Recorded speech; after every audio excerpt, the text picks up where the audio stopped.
What's going on, guys? Welcome back to Normal Baseball. The Astros-Yankees series did not disappoint. Jesse Winker got really mad in LA, and Freddie Freeman returned to Atlanta.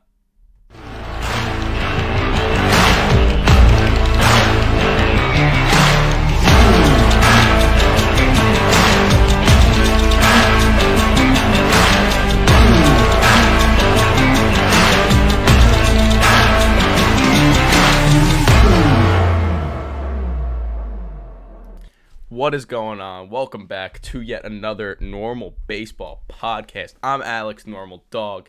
That's Lewis. If you're wondering why we're not both sitting on the couch behind me, yes, that's all I have to say. So baseball. Baseball. All right. Fun times of baseball. Wonderful. A lot of stuff What a happened. weekend. What a weekend is true. We're just gonna get right into it. I mean, we started talking the last episode. We also started with the Astros Yankees. I would love to start with that again because that series was bananas. Bananas. Fair. That's fair. Okay, where do you want to start off? You'll lead this conversation. Game one we already talked about. Yep. It was the game that Aaron Judge. It was the first game that Aaron Judge walked off single in the ninth with the 4-run comeback, and then game two, kind of boring if I'm being honest. Depends on who you're a fan of.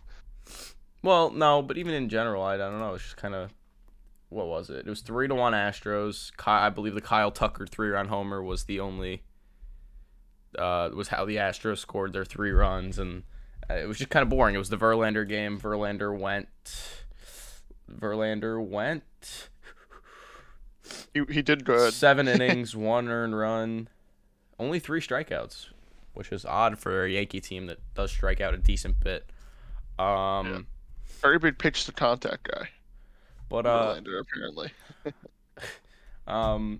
But yeah, and then the third game of the series is where it really gets enjoyable. The Astros combined no-hitter against the Yankees. Thoughts on that? I mean, Urquidy, was it Urquidy? No, it wasn't Urquidy. Javier. Christian Javier went 7 innings. Hector Neris came in. Ryan Presley to finish it out. I watched the game first pitch to final out. One, you have to think of it from two sides. Like, the Yankee fan in me was pissed.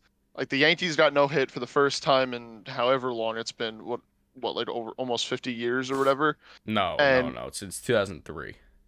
2003, sorry. Which coincidentally was also a combined no hitter against the Astros. Other way around. No. Combined no hitter against the Yankees. No, against the Astros. The Astros no-hit them. Okay, when you watch that back, you'll understand. Okay, so, as a baseball fan, was a great pitching performance. However, I do think that, I think that this was the first time that we're going to see this preview, because come October is when I think we'll get this real series. Nonetheless, the series, like you said earlier, did not disappoint.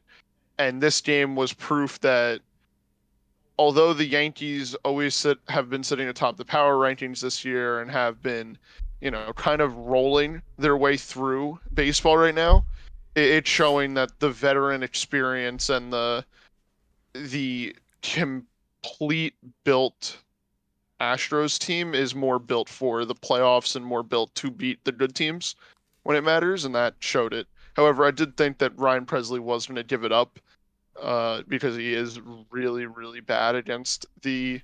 He's not listening to a word that I'm saying. I hear you. You're actually too loud in my ears. I think that Ryan Presley is a little bit not the best person to go to against the Yankees, but it was a really big confidence booster if he went out there and got that final inning, without a doubt. Yeah, I also, obviously, I posted my reaction on YouTube, because I was like, well, if this is going to happen, I might as well have my reaction on video.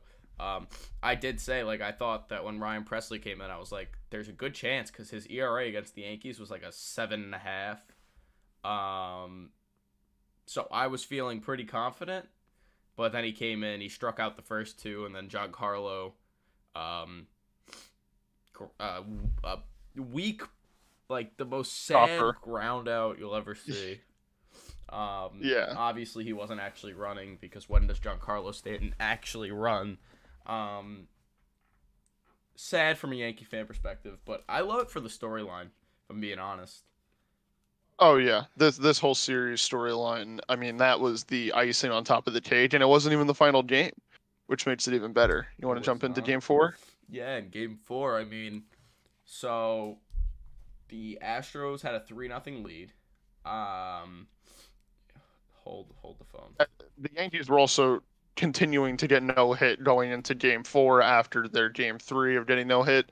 I believe they tied the lead record for most consecutive innings without Yes, recording a hit. it was 16 straight innings Yeah. without getting a hit. Which obviously at that point, Yankee fans were probably terrified that they were about to get no hit again because through six innings Back-to-back not having a days. hit is probably a very scary thing. Um, and then in the seventh, it all changed. Giancarlo Stanton hit a monster shot into center field, went to Monument Park. At that point, they were down 3-1. And I feel like it gave a lot of hope because Stanton, he's been good, and Yes, he's been good against the especially against the Astros. Astros. Had Yeah. well, he had 3 home runs against the Astros. He had 1 home run in each game that they didn't get no hit. Um, and then after that, DJ LeMahieu, the inning after that, 2-run homer, and then a walk-off 3-run homer from Aaron Judge in the bottom of the 10th inning. I mean, fun.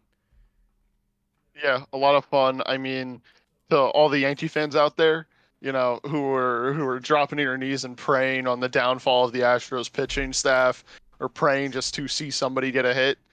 I think that this answered everybody's prayers of we got a series split, right?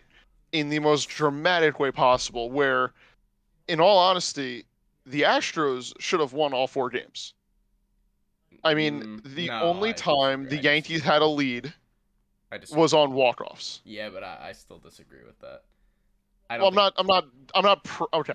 As the Yankee fan in me, I'm not trying to praise the Astros, but you have to admit that they played a better series than the Yankees. It's that cut and dry. Eh, they're starting pitching maybe. I don't know about it overall. I think Okay. it was a pretty even series. The Yankees bullpen was better. Astros starting pitching was better, and I'd argue the Yankees hitting was better overall. I know they got no hit, but in the games that they did hit, they were scoring runs. So, Fair enough. Fair enough. Okay. um, and then in this series, I mean, you got Jose Altuve, who most hated man in the Bronx, but hit 2 home runs. One in the no hitter game, which I feel like is just a like Icing on top of the icing on the cake. cake. Yeah. Not even the icing. That's like those big sparklers that just like show attention to your cake that are like way too over the top. Mhm, That mhm. just it put a stake through every Yankee fan's heart watching him go yard. Yeah. He went five for 14, 4 walks. He did get walked. I feel like I was watching the games. I feel like he kept getting walked, but I guess only 4 walks. Um, and then Stanton, 3 homers, batted 200. Literally, his only 3 hits were homers in the entire I'm okay with series. that. As a Yankee fan, I can tell you right now, I'm okay with that. Yeah, it happens, but I'm certainly looking forward to when these two play each other next. Thursday. They're playing what? Thursday. Yeah, in Houston. Mhm. I am very much looking forward to that. I don't. That's really it. I'm just looking forward to it. This is definitely a postseason preview. I think these two teams will meet in the postseason one way or another, and I think it's gonna be a 7-game series, like no matter what. Oh yeah, it's gonna come down It's to just one game, and I don't even think it's gonna be like one team will beat the other, Because I mean, if anything, this series showed that it's not about who's the better team; it's about who's going to make less mistakes. Because both teams can play at a level where if they wanted to, they could go out and win out basically if they did not have to play each other. Like both of these teams have that caliber of offense and pitching and bullpen, but it's just a matter of who's going to make less mistakes up until that point. Right. Right. Um. Whew. You want? I mean, there's not much else to talk about there. It's really just. No, that's about it. I mean, we could jump over to the next most interesting thing that happened over the weekend. I did not know that there was a UFC preview going on down in Anaheim this weekend, but it was intense. We saw the Angels play the Mariners. Where I believe the Angels took 2 out of 3, if I'm not mistaken. They did. Angels The took Angels took 2 out of 3. And the big topic that we could get into is on Sunday. Throughout the series, it seemed as if the pitchers were throwing at the opposing players, which I thought was weird because the whole thing that kicked it off looked like just a misplaced, like breaking ball, which it happens in baseball. And it wasn't through the whole series. It was 2 nights ago. Mike Trout pitched behind his head, and I mean, there's no way it was on purpose. Like I get that Mike Trout's been insanely good against the Angels. Like it's kind of ridiculous how good he's been against the Angels, but there's no way that's on purpose. Why in a game? I don't know if they were leading or if they were down but they might have been winning. Why would they throw at his head? And either way, it was a close game. It makes no sense. Yeah, it was a weird thing, especially with two teams who right now are nowhere near the playoff picture. No. Like as it stands. It was just I think the beef is sort of coming from the fact that they've played each other a lot in the last 2 weeks or whatever. And I can imagine that, the Mariners, who were, I believe, the majority losers in the last 2 series, just being a little bit pent up, being like aggravated at not just the Angels but themselves, because the Mariners know that they can win games, but the Angels were shutting them down. And I think that the throwing at the players was kind of just a petty thing. And the fight, I wish that we had someone on the inside that could tell us exactly what was being said. Because on Sunday, Jesse Winker was thrown at 91-mile-an-hour fastball right off his ass. Well, that wasn't even the first one. Also off his thigh. So that also wasn't the first thing. They brought in a reliever to start the game. So if you couldn't get more obvious than that, there it is. Brought in a reliever to start the game, and then they threw behind J-Rod in the first inning, and J-Rod's been really good against the Angels too. So I mean, the correlation there, and then like you said, thrown right at Jesse Winker, and from there it was just a lot. And I must say that all the videos that we've gotten so far of this brawl, it really makes me appreciate baseball players, because Anthony Rendon, I feel like this season, has done more with his left hand than his right hand, which is impressive. He's batting 1,000 when batting left-handed, and he also, I don't think, missed a punch with his left hand. Not to advocate for violence, but impressive out of Anthony Rendon, who can no longer produce for the Angels. Yeah, no, in case you don't know what he's talking about, when Winker got hit, he started going towards the Angels dugout, and more specifically Anthony Rendon. And when he got over to Rendon, his right hand was in a cast, and with his left hand he pushed Winker's face. Kind of embarrassing for Winker. I don't think it was a slap. It was more of like a. It looked like, so there were 2 swings that Rendon had. The first one was that push, and then the second one was like a little scrappy, like face palm slap sort of thing. It's pretty scrappy out of both of them. And I mean, JP Crawford jumping into the dog pile to start throwing punches was something I never thought I would see. JP and J-Rod got ejected too. A lot of players got ejected. A lot of coaches. The one coach who threw the bucket of seeds on the field, that was a funny video. Entertaining. That's a funny video. Jesse Winker flipped off the crowd, double birds. Oh yeah, that was so badass. It's so funny. It's so funny. But yeah, the Mariners won games 1. Oh no, the Mariners took 2 of 3. Really? Yeah. Mariners won game 1 on Friday. Mariners won game 2 on Saturday. On And then the Saturday? Angels Oh my won God. yesterday. I do Wow. agree. I feel like the Angels won. No, because the Mariners were on a 5-game win streak. Yeah, no, up until yesterday. Good. Okay. The Good Angels job, did wind Seattle. up winning yesterday, 2-1. I believe it was Luis Renfigo hit a 2-run homer, or not a 2-run homer, a solo shot to give them the lead, and they won 2-1. Yeah, I want to see the pitching. Logan Gilbert pitched game 2, and he went only 5 and 2/3, but 3 earned runs, 7 strikeouts, and then from there the Mariners bullpen held it down, not a single earned run. I'll be honest, I still love watching the Mariners. Like they might not have a good record. They're still third in the they're fourth in the West, like 12 games back. They're 34 and 40. Like they're not good, to say the least. But I still have enjoyed what I have watched. I mean, guys like J-Rod, even Jesse Winker sometimes. They are a fun team to watch. Yeah, certainly. They certainly are. Another, just to like transition here, another fun team that I feel like everyone should be having on the top of their radar right now.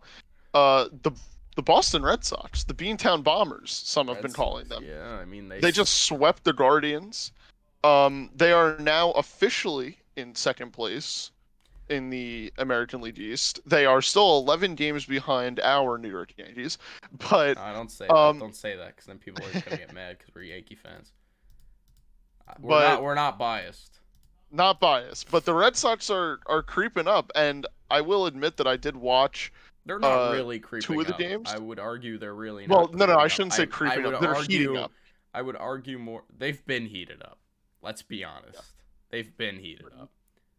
This is the Red Sox. I feel like are one of those teams that no one wants to run into right now. Yeah, and I mean, like you said, I mean Trevor Story has been a big reason. When he got hot, I feel like the team got hot. Verdugo in this last series had he batted .455 with a 1.509 OPS. He had 2 doubles, a homer. Just this whole team is clicking right now. Oh yeah, and it's I mean, to say the least, it's going to be interesting because now we're going to see them next week. Well, today actually start a series up against the Blue Jays, who This is a have big been series. who have been quite disappointing for the most part in the AL East. But if they can continue to win these games, right now they're on a 7-game win streak. If they can continue to win games, and all they have to do is just hope that they're Who, the Red Sox, you mean? yeah. All they have to I do thought you is said just the Blue Jays. That's why I was No, I confused. just mentioned that they're going to play the Blue They Jays. are. But I think right now the Red Sox, all they have to do is hope that they can continue this like winning streak, this winning mindset up until when they play the Yankees next, which should be coming up soon. I feel like the Yankees have not matched up with them in a while. Yeah. But that's my take on the Boston Red Sox, and that series against the Guardians kind of showed who the Red Sox are right now. Yeah, especially because the Guardians have been really good lately. A playoff team. Yeah, lately they had a lead in the Central for a little bit. Obviously not anymore after they've lost 4 straight. But the Guardians have been good, and like you said, the Red Sox had just showed them up, swept them, went in and out. A funny moment from yesterday's game, Devers. So Cal Quantrill struck out Rafael Devers to end an inning, and he was celebrating and screaming or whatever. And then the next at bat, Devers took him yard to break a tie, and then obviously the Red Sox went on to win the game. So I feel like it's just it's as simple as don't mess with the Red Sox right now, because it will come back to bite you in the ass. Feeling that after the opening series that the Yankees and Red Sox played, I feel like the Red Sox have a huge fire that they're just piling the fuel into right now when they're ready to play their next opponent, or even when they play the Yankees. I mean, it'll just be it'll be another great series. And just to inform everybody, at the time of this recording, right now, the 3 wildcard spots are all taken up by the AL East, which is just something to keep your eye on because Cleveland is the closest. They're 2 games out after getting swept by the Red Sox. The Red Sox are now sitting atop the wild card. Of course, not even at the All-Star break yet, but it's just something to keep an eye out for. I mean, yeah, the wild card is just so weird now that there's 3 teams. Like, I like it. I don't mind it. It's just it's weird because like the Blue Jays and the Rays, even the Red Sox, it's like their teams are not like they're feeling like they're not as good because you know they're 11 games back, 12 and a half games back, but they're still up top in the wild card. So it's like, you know, at that point, every team is playing in the wild card except I believe top 2 division. So except for the top 2 division winners, which would be the Astros and the Yankees. So like you're still playing in a wild card, and you're still gonna have it's gonna be a 3-game series. So when only one team has home advantage. Exactly. That'll be fun. It'll be fun. It'll be fun, and I think even if the Red Sox can't close that gap, they're still gonna be up there in the wild card. And if they could if they could be consistently this good, for the rest of the season, I don't think they'll have to worry about that wild card series. I think they're just gonna march their way through it. Yeah, without a doubt. Without a doubt. If we want to move on to something a little different, we could stay in the East, but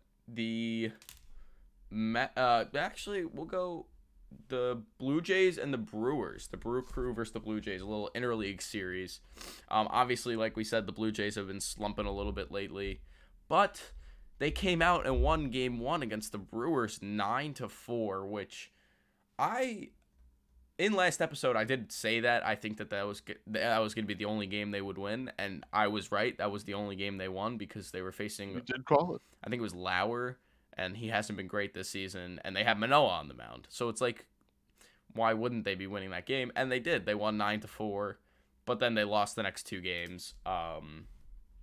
Sucks to suck, you know. I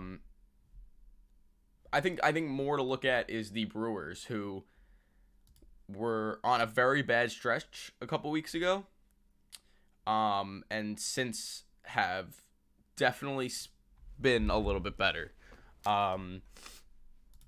Yeah, they've really been better lately.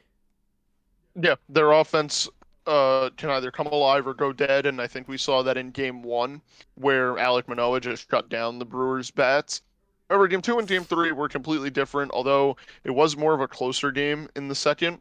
The third game is really where basically it was the Rowdy Tellez and Friends show. Rowdy Tellez hitting two homers in the game, kind of demoralizing the Blue Jays, who I must say that they were always threatened at some points, but I think after that second home run, the Brewers knew that the win was locked up. Well, I mean, after the first inning, it was 8-3. After the second inning, rather, it was 8-3 Brewers. I feel like at that point they probably knew they were going to win.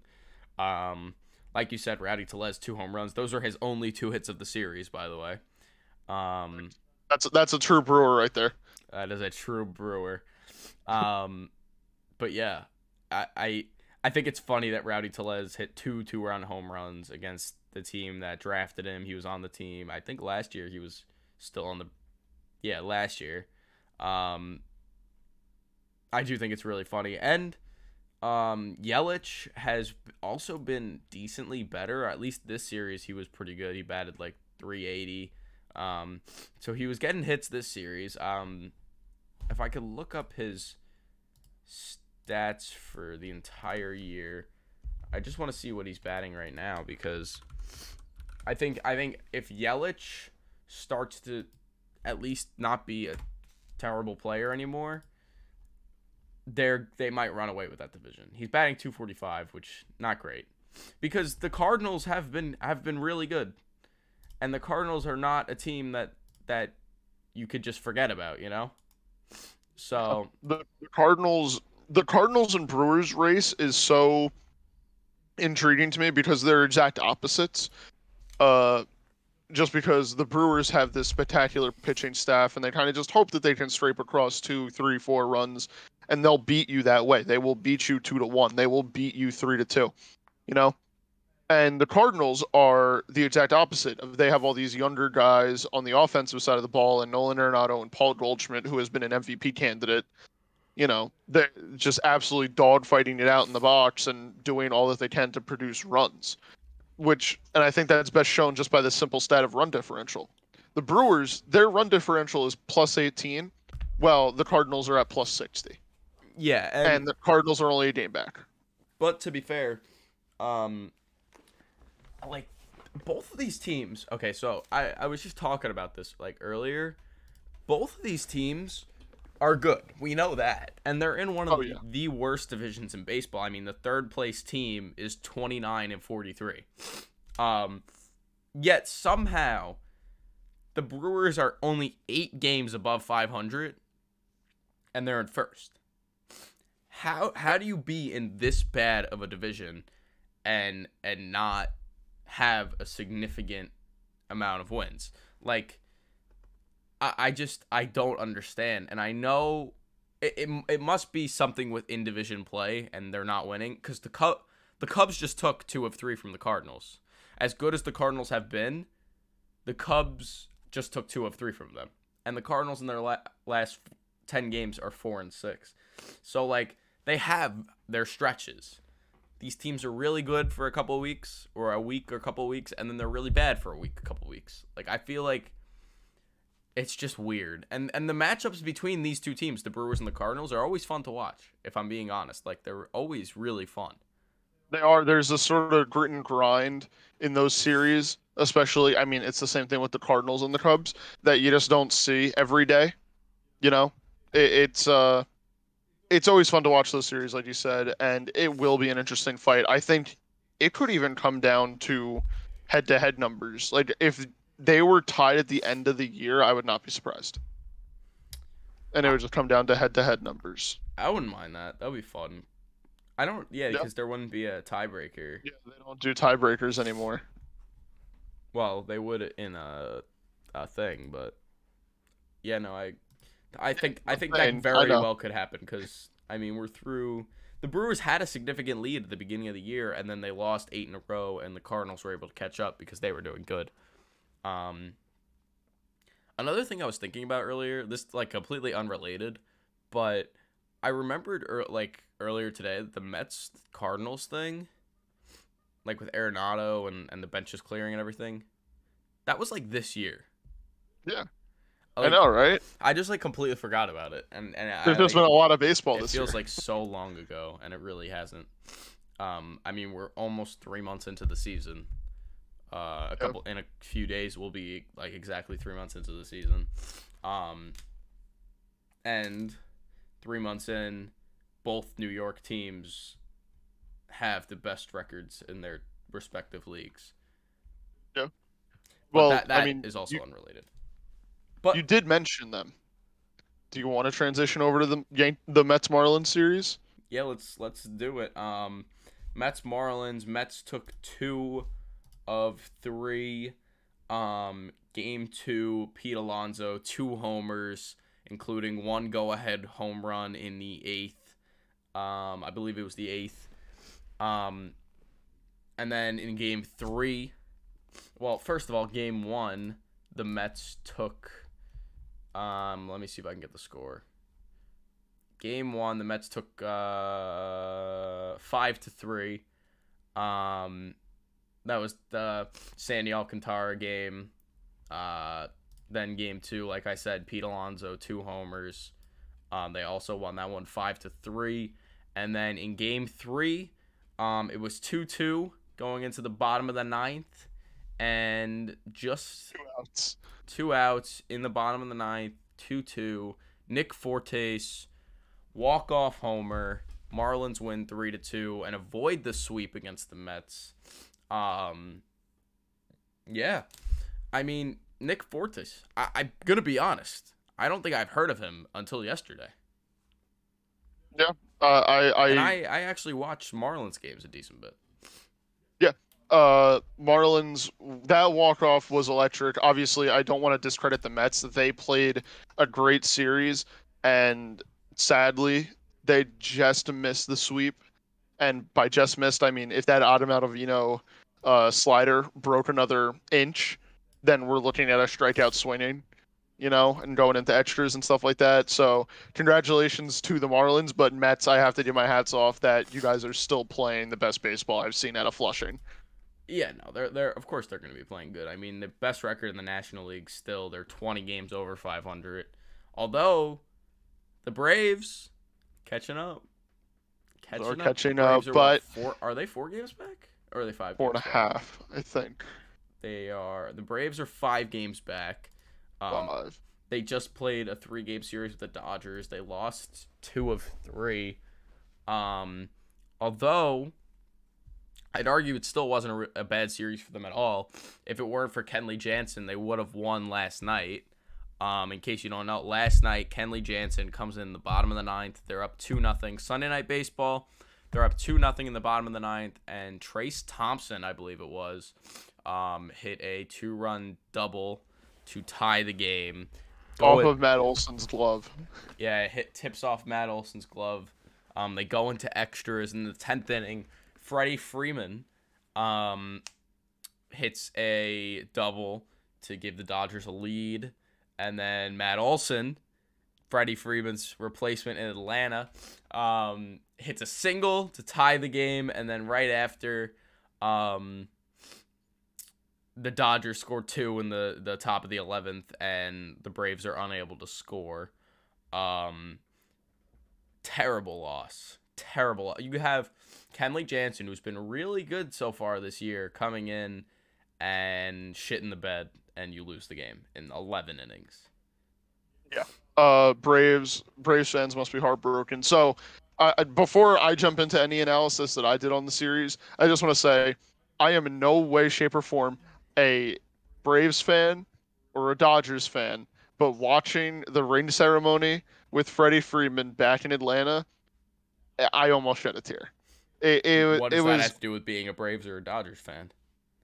well, I'm just saying that I have no personal interest within like the series or the players at the moment, and it was just like, That's kind of an L. Why? This was a good series to watch. no, it was a great series, but I'm just saying that like there's Well, no outside factor to it. And the ring ceremony for Freddie and hearing his name chanted and everything, and watching him even tear up and be all upset that he's not there anymore was something special. But does not look like Freddie Freeman skipped a beat when it comes to swinging the bat in Atlanta. well, I mean, Freeman in his return, he went 6 for 17, 4 RBIs. Like I said, only 1 extra base hit, which was the double in extras in last night's game. So he didn't do terrible. Not terrible at all. The real big guy was Trey Turner for the Dodgers. I mean, he batted 450 in that series with 2 doubles. A lot of hits for Dansby. And the Dodgers pitching is just so good. Their bullpen, Yeah. there's this one guy pitching last night. I kind of want to find his name now. Who I was watching, I was like, no. I was watching and I was like, I've never seen this guy in my entire life. Moronta.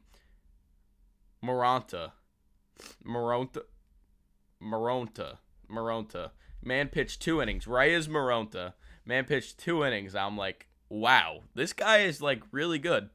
And I've never heard of him. 3 strikeouts. Oh my God, who is this guy? I've literally never heard of him before, but the man's a tank. And he did really good. Leave it up to the Los Angeles Dodgers. Finding this random player comes in and becomes the most impactful piece you've ever seen on a baseball field. Yeah. And not only that, Dansby Swanson continued his All-Star campaign bid. Get Dansby to the All-Star game. He deserves it. Batted 444 in that series, 3 home runs, 5 RBIs. So he played very well this weekend. Or the cover off the ball. What sucks is that he did get 2 chances to like win the game for the Braves last night, and he struck out once, and he struck out to end the game, and the other one he didn't do great. But Yeah, but it happens. it is That's what it is. baseball season. I mean, they're just not getting swept by the Dodgers is good. And the Mets also lost last night, so they didn't lose ground. Um, okay, quick transition here. Rays played the Pirates. Rays swept, and Isn't that all we need to say? just one more thing. Randy had the best slide so far this season. I have not seen it. Should I look it up right now? Beautiful swim slide. Like avoided the tag. It literally like that's what you show people when you say you got to avoid the tag. That's all that I think we should touch on that series, along with the fact that Tampa is, they're sort of getting back into their groove with their pitching. That is, and good series and amazing slide by Randy. I was blown away. Are you looking it up? Yeah, I'm looking at it right now. I mean, it was a good slide, yes. Probably the best slide. It wasn't smooth, but it was good. No, it was the best slide of the season so far. Yeah. And then another quick one. The Oakland Athletics played the Kansas City Royals. And so the Cincinnati Reds started up, I think, their series against the San Francisco Giants. Yeah, did they start their series? They played they didn't. A 3-game series. Yeah. And a lot of drama. A lot of drama, yes, indeed, because Tommy Pham, obviously, with the whole Jock Peterson and the fantasy football league, so stupid. Mike Trout's fantasy football league. Yeah, having so all of this. So this time the Reds played the Giants in Oracle Park or AT&T, whatever the hell they call it now. Candlestick. Or Candlestick, yeah. So during the warm-ups, Tommy Pham gave the Reds players custom Pham shirts that they wore during the warm-ups. It's so petty at this point. I love it. But it's so funny too. Yeah, I love it. It's the most pointless thing because we both know that they're boys at the end of the day. Like they're going to be in the same fantasy football league again this year. I think it's just so over the top. No, it's they're just not. He's not gonna be in. He left the league because of Jock. They ain't gonna go back into the same one. I think it's funny. I think it's just. It's hilarious. But it's like a little. Pham had a hit yesterday. I don't really know what his series numbers were, but yesterday the Reds won 10-3. They scored 7 runs in the 3rd inning with 2 outs. Yeah. 7 runs with 2 outs in the 3rd inning. The Reds, man, they could make a run. They could make a run. No, they couldn't. But the Reds, they took the first game 4-2. They lost the second game 9-2, and then they took the third game 10-3. Nick Senzel, I'd like to point out, Nick Senzel went 6 for 9 in the series. Nice. 4 RBIs, a walk. Yeah, nice. A double. He did pretty good. Kind of the top performer there. Yeah, and I mean, you want to talk about another top performer? Could head over to the South Side. Funny enough, South Side. The White Sox played the Orioles. I believe the White Sox. No, the Orioles won 3 of 4. Orioles won 3 of 4, which interesting. But the last game, Dylan Cease absolutely shoved career high in strikeouts with 13 in a very unconvincing win, but a win's a win. Not a convincing win at all. I mean, they almost royally screwed it up. I mean, 2 errors or something like that. I know Jose Abreu had an error, he just dropped the ball. Wow. And then 4-3, Cedric Mullins, they got lucky. He just missed. If he hit that ball any further, it would have been gone. So. But, okay, so little White Sox rant here from myself. So bad. This season so far, the White Sox have been one of the most disappointing teams in the league. They for the last 3 or 4 years have gone on this run of winning the division and then doing nothing in the playoffs, and they know that and we know that their team is unsuccessful because they were in a weak division. Now with the Twins and the Guardians really showing out, the White Sox, they need some serious reconsideration on everything that they're doing. They need to reconsider why they have Yasmani Grandal, like, having the plate approach that he does and everything, because people have figured out that, he's not the biggest threat in the world. He might have been in seasons past, but not anymore. Their pitching is still better than ever. I mean, Dylan Cease did great, but they folded, for lack of a better word, against the Baltimore Orioles, nonetheless. Yeah, Which, well, they've folded against every team. yeah, they folded like a wet napkin. It was something to be seen. Good job, MLB. You guys put up an actual good game for free on MLB TV today, yesterday, which I was shocked. I genuinely would have thought that free game of the day would have went to the Diamondbacks Detroit series, but they made the right move. Shocking. The hell? Like what? What? What other series haven't we talked? Well, we already talked about the Central standings, right? I mean, the White Sox are not in it. Guardians have been really good. The Twins, we could talk about the Twins. I mean, they just played a series with the Royals and Rockies. I meant Rockies. Whoops. They just played a series with the Rockies and they won it 2-1. They took the series 2-1. Buxton, 2 triples in the series. Yeah, the triples from Buxton are some of my favorite at bats to watch. Because he's so fast. It's like so fast, and he knows off the bat that it's going to be a triple. So you watch him just haul ass around the base path. It's so interesting. It's so much fun to watch him play. I'm happy that he's healthy. I'm happy that this Twins team is doing good. Me too. Yeah. That's really all I have in that series, if I'm being honest. The fact that Buxton hit 2 triples. I don't really know were there any like uber interesting games. I know the Rockies won game 1. The Rockies won the first game 1-0. German Marquez. Let's see. Did anyone do anything interesting in that game? They won 1-0 in the first game because of a Charlie Blackmon force ground out. That's how they scored. And that's good baseball right there. German Marquez went 7 2/3 inning, no earned runs, 2 strikeouts. So he was just inducing contact for not too many hits. You want to jump over to the Slam Diego Padres? Yeah, sure. Because they dropped 3 of 4 to the Philadelphia Phillies, who do not have Bryce Harper anymore. They had him for the first 2 games. Right. So they for also anybody lost wondering, the last 2 games. So, hello. The Phillies took 3 of 4. How did they lose 2 games? I said the Padres also lost the last 2 games. Oh, I thought you said the Phillies did. Okay, my bad. So yeah, the Phillies lost Bryce Harper, fractured thumb, Blake Snell, just a freak accident is what I have to guess, because I doubt that Blake Snell was throwing at Bryce Harper. It sucks. He's gonna be out a while.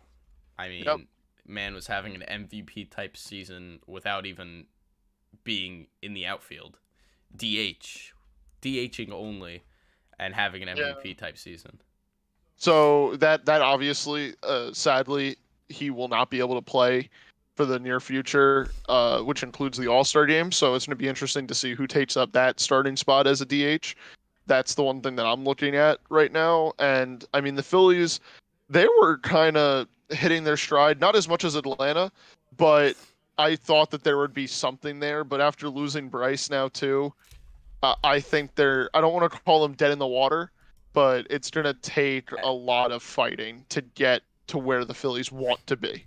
I agree it's going to take a lot of fighting, but I mean, the only game, they just beat a very good team in the Padres. I mean, they won 3 of 4 games in the series, including 2 games without Bryce Harper.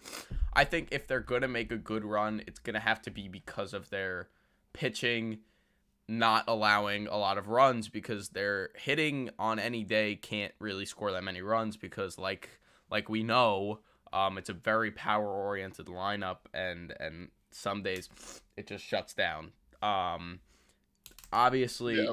I think the biggest takeaway is that the Phillies, they have the power to beat good teams. They beat the Padres. Padres have been a really good team, and I think if you're a Phillies fan, Don't get discouraged. yeah, that must have been a really good feeling beating a team like the Padres in a Oh four-game yeah, series, nonetheless. convincingly too. Yeah, convincingly. Yeah, convincingly is Like right. there was no fluking or anything. And then to go to the other side of the diamond, the Padres are only 2 games out of their division with the Dodgers. So if they would have won maybe 1 or 2 games, they against the Phillies, we would be talking about how they're 1 game or that they were tied or whatever. But San Diego, for not having Fernando Tatis, for having a Manny Machado who kind of rushed back from his little injury, and not having the greatest performance out of all of their pitchers this season, are in it. They are in the race, which going into the All-Star break, although they did get bad news that Nando will be getting pushed back more on his return date, which is upsetting, but I think San Diego's in a very good spot right now. They are in a very good spot. If they can get their guys back, if they can get Nando back, especially, and Manny Machado kind of comes back to 100%, we're looking at a very, very good division race. Yeah, and like you said, without Nando, I think the funniest thing here is that, or just rather kind of a rant type of thing, because this keeps pissing me off every time I look. Fernando Tatis Jr. is on the All-Star ballot, hasn't played a single game, and I believe in the updated list, like of voting, he was third. Why? Who are the people voting?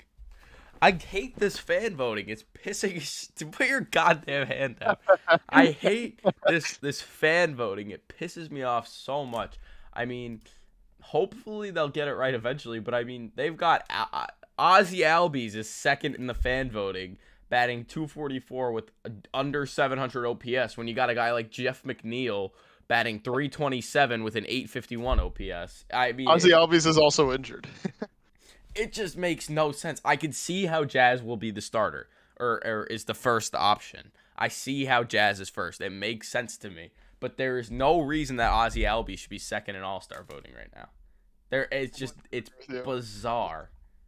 Fan voting is, like a beautiful vial of poison for the MLB, because yes, like no one will complain when you can tell everybody, hey, you're in charge of figuring out who you want to be an all-star and who you don't want to be an all-star. But the other side of the coin is that these extreme fan bases come out in droves and vote for who they believe deserves it, like who on their team they want to start.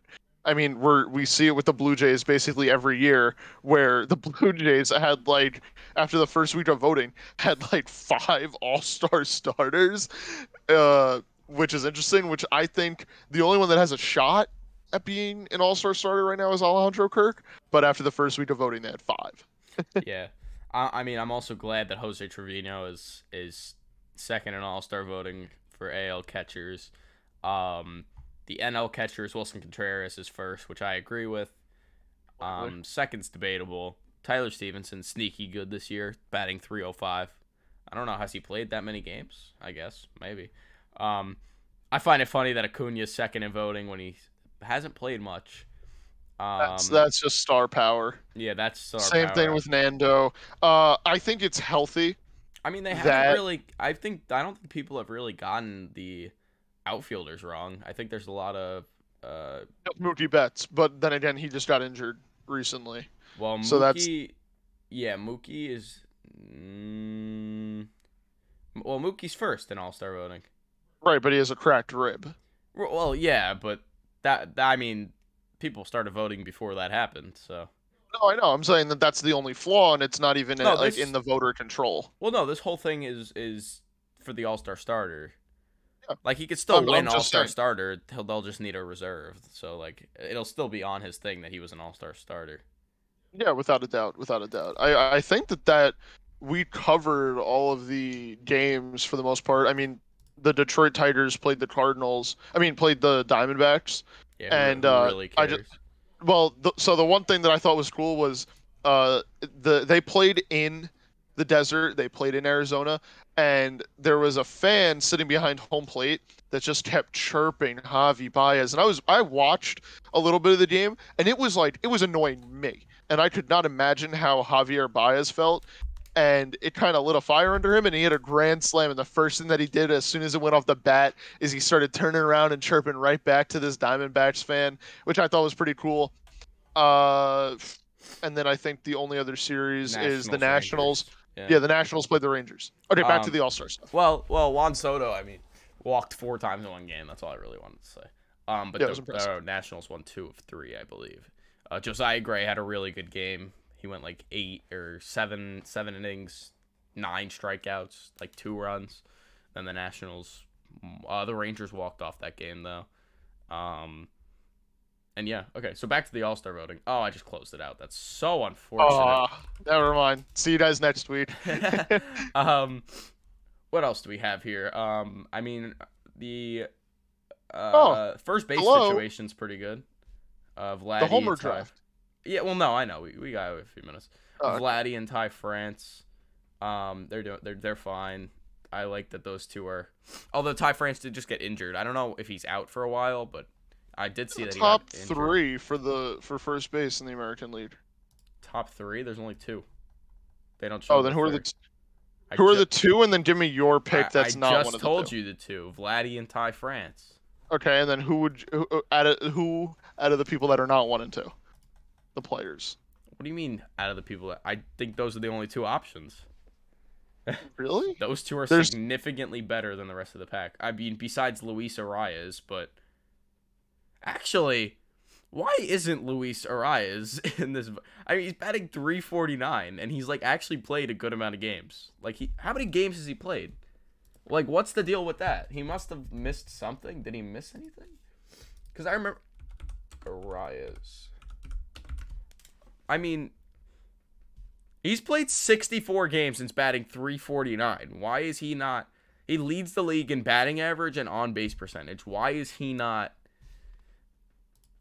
I think you know what it is. It's because the counting stats. His counting stats aren't high enough because like he's got 4 homers, 26 RBIs, and then Ty France has 10, 45, and Vladdy has 17, 43. That's what it is. It's his counting stats aren't high enough, so the voters are looking at it and being like, well, it sucks to suck. listen. Luis Arias is also who I If Ty France gets injured or is injured, I think Luis will be in the All Star game. Yeah. what I'm saying. I'm about to. That's what I'm saying. That's what I'm saying. So as of right now, do you want to do? Well, no, we'll make that a separate video. That'll come soon, giving out our like ballots individually. Yeah. That we'll do that at a later date. Let's see the DHs. Or Jordan is leading ALDH, which makes sense, and then Shohei, which also makes sense. To be fair, they've both been very good. Andrew Vaughn been sneaky good.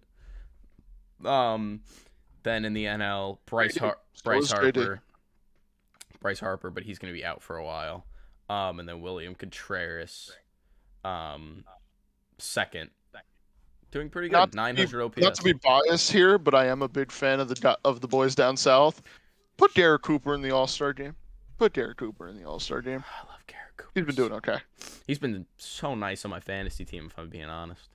24 OPS. But yeah, too. JD Martinez, if he doesn't make the All Star game, very snub. I mean, 329 with a 924 OPS. Like, kidding me? Are you kidding me? Contract year too. Contract year. Contract year. He's proven himself. I'm just going to go out and say it now, just in case anybody wants to backtrack on me here. I think that JD will be a trade piece at the trade deadline. Okay, I'll be brave and say it nice. because he's been doing really well with his contract expiring. I think that he's a guy that will get moved. All right. So, well, if the Red Sox are doing good, they're not going to move him. Yeah. It just depends on where they are standing come the trade deadline and what they want to do with their team moving forward. We know that the Red Sox are very about how much money they're spending and when they're spending it. I mean, that's why they traded away Mookie Betts, So we'll see. I think that in my mind, it's a 60-40 chance. I think 60% chance that he stays, 40% chance that he gets moved. All right. So did you calculate your homer draft? So you picked Mike Trout and Rowdy Tellez. Rowdy Tellez hit 2 2-run homers, so that's 4 points. I know that. I picked Judge. Hit a solo shot. So you got 5, and I picked Judge and Acuna, and I believe only Judge homered. Oh, hello. Hello. Oh, holy crap! I thought my computer just crashed. I believe only Judge homered. I don't think Acuna homered. You got a 3-run homer out of it though. Yeah, no, I got a solid 3 points, but you got what, 5? Yeah, I just need to check the Mike Trout. I think he only had 1 solo shot, but no, he did. He only had 1 homer. I'm looking at it right now. He did not have 2. So you had 5 points, which puts you to 35, and I had 3 points, which puts me to 25. So you have a nice 5-point lead. I'm down, so I'm gonna go first. Actually, no, I'm down, so you. No. You already said it. Go. All right, you go first. Go. No, you're going first. Shut up. You're Go. No, you're going. All right, fine. Then I'll pick 2 first. I'm gonna go with. Let me look at the series this week. I'm gonna go with.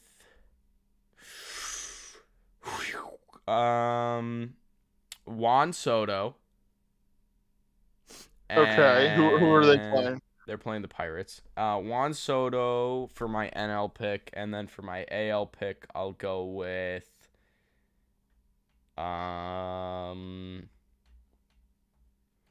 For my AL pick, I honestly don't know. You can go. Just pick one. Pick one for now. Pick one. I know. I'm thinking. You're not thinking fast enough. I am thinking quite fast, as a matter of fact. All right. My first pick, I'm going to go to the AL, and I'm going to take J-Rod. That was what I was considering, but... Orioles? He might get suspended, so... No, I don't think he will. If they didn't suspend him already. Nah, after yesterday, it takes a while. They haven't even suspended, suspended Winker anymore. No, I already wrote it down. So he's your pick. He's your pick. I already wrote it down. Nah, come on. If they get suspended. I already wrote it down. That's so stupid. I thought that they already handed out the bans. Like the suspensions. Nah, but I already wrote it down, so it's your pick. Fine, we'll put it in consideration, but for now it is your pick. So you pay. I'm gonna go with my NL now. I'm gonna go with Call Me Crazy. I'm gonna go with Cody Bellinger. In Colorado, I'm feeling it. Okay. Wait a minute. No, I can't pick Cody Bellinger. I picked Soto. I picked Soto. Yeah, sorry, I'm a little stupid. I'm gonna go with Adolis Garcia.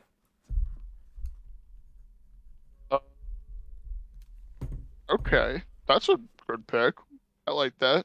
Yeah, they're playing the Royals, so I don't know. All right, for my NL pick, give me Goldie. They play the Marlins. All right, I guess that's respectable. Yeah, he has been quite the slugger so far this year. Yeah, I think that'll do it for this episode of. How many home runs does Goldschmidt have this year? 69. 18. Oh, nice. 18. Yeah, he's been really good. And he's putting up career numbers at the plate. This is crazy. Mm-hmm.